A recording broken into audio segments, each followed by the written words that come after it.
Students, today we are going to read English grammar narration. This chapter may learn class second onwards, 9, 10, 11, 12 is class 1. First of all, we have learned that tense. After tense completion, without tense, anything is not possible. Therefore, we have read tense. And all the things are depends on the tense. After that, we have completed voice. There are two types of voice: active voice and passive voice. Now, the points come at the last statement. Speech.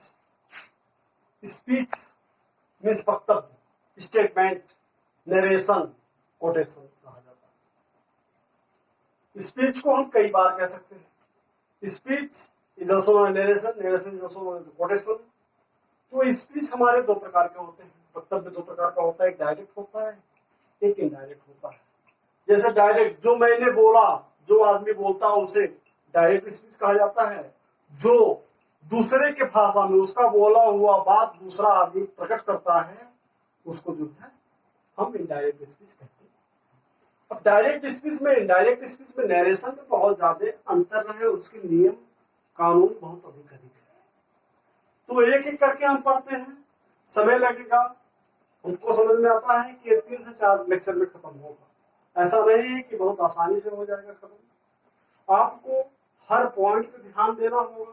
कहाँ से क्या बदलाव हो रहा है, कौन सी चीजें हो रही है.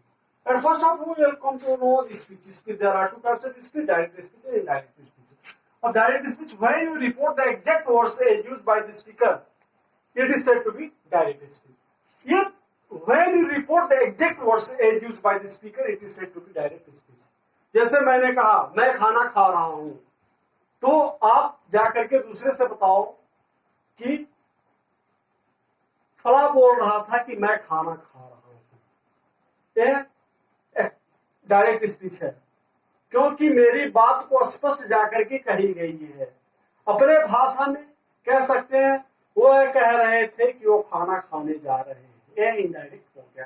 दूसरे के बातों को अपने शब्दों में कहना वो इनडायरेक्ट है, और अपने बातों को जैसे कि तरह से बातों को कह देना उसे डायरेक्ट कहा जाता है.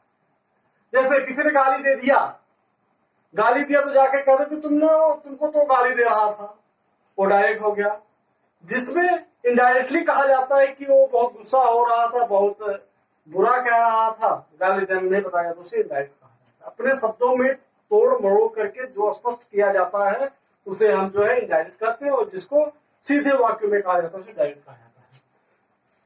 अब दूसरा indirect, when the exact words of the speaker are not reported but the meaning is kept the same while reporting, is said to be indirect speech.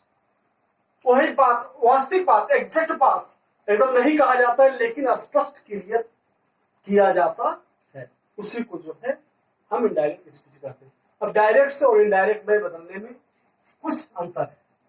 Direct speech क्या होता है? Quotation marks are used to make the words of the speaker.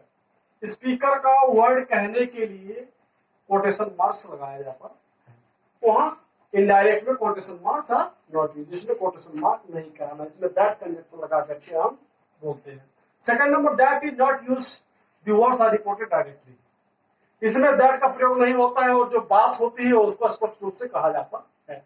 इसमें that is usually used after the verb of speaking, asked that, said that, whispered that. अब asked that तो आप समझे होंगे, said that भी समझ रहे होंगे. whispered वाले कान में फुसफुसाना, फुसफुसाया. that जो है verb के बाद लगता है. अब थर्ड में, comma is used before the opening quotation marks or after the verb of speaker. quotation mark चालू करने के लिए, जैसे the teacher said the earth is round. अब यही बता रहा है कि द टीचर सेड. अब यहाँ कॉमा है, कॉमा लगाया जाता है. अगर डबल इम्पोर्टेड कॉमा स्टार्ट करना है तो यहाँ पहले कॉमा लगाया जाता है, और इनडायरेक्ट में उससे लगाया नहीं जाता है. The pronoun is in the exact words of the speaker usually change in direct I में he सी. I अगर है इनडायरेक्ट में हम he सी कर सकते हैं, you है तो उसका भी he सी में बदलाव होता है. अब fourth number, the first word of the speaker begins with the capital letters. First letter जो होता है कैपिटल लेटर आता है. जैसे देखिए डबल इन्वर्टेड कॉमा में द है, द कैपिटल लेटर है. अब क्या है, इसको अगर हमें चेंज करना है बेसिक उसमें इनडायरेक्ट स्पीच में, तो द टीचर सेड, अब हम एक कॉमा भी हटा देंगे, एक कॉमा भी हटा देंगे, केवल दैट लगाएंगे. दैट का अर्थ है राउंड. क्यों है? क्योंकि यह जो है यूनिवर्सल ट्रुथ है. अब for the first word of the speaker begins with the capital letter, the tense of the words of the speaker usually change its may change to one. अब इसमें जो होता है, अगर टेंस है, टेंस में एम दिया है, इज दिया है, तो उसको जगह पे वाज का प्रयोग किया जाता है. जब चेंज नहीं करते प्रेजेंट को पास्ट में चेंज हो जाता है, जब इंडायरेक्ट बनाते हैं.